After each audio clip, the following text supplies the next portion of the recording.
आज दिवसाची सुरुवात अशी झाली होती, अंगणामध्ये रांगोळी वगैरे टाकून घेतली, तुळशीजवळ रांगोळी वगैरे टाकून घेतली. हे फूल बघा जास्वंदाचं खूपच छान आहे.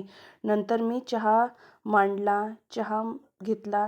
चहा घेतल्याशिवाय कोणतेही काम होत नाही. चहा घेतल्यानंतर खूपच फ्रेश वाटते, प्रसन्न वाटते. नंतर चहा घेतल्यानंतर मी माझ्या दैनंदिन कामाला सुरुवात केली. त्यानंतर मी चहा वगैरे घेतला आणि मग अंघोळ वगैरे केली. मग मी नाश्त्याला सुरुवात केली. नाश्ता तयार. आज मी तुम्हाला ढोकळ्याची रेसिपी शेअर करणार आहे. 1.5 ग्लास तांदूळ, 1.5 ग्लास चण्याची डाळ, 1 वाटी उडदाचा सोला.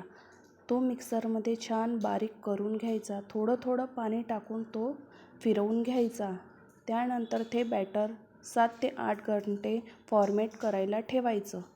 त्यानंतर ते बॅटर फॉर्मेट झाल्यानंतर मॉर्निंगला उठून ते बॅटर छान फेटून घ्यायचं. त्यामध्ये हळद, मीठ, थोडंसं तेल, थोडीशी साखर वगैरे टाकून ते फिरून घ्यायचं, मिक्स करून घ्यायचं छान.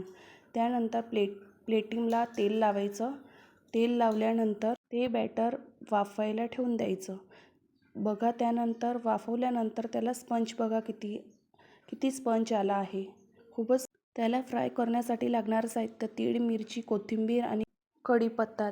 तेल टाकले, त्यामध्ये मोहरी टाकली, जिरे टाकले, तीळ टाकले, मिरच्या टाकल्या, कढीपत्ता टाकला. त्यात ढोकळे परतून घेतले, त्यामध्ये ढोकळे टाकले, परतून घेतले आणि बाय बाय. व्हिडिओला लाईक करा, शेअर करा.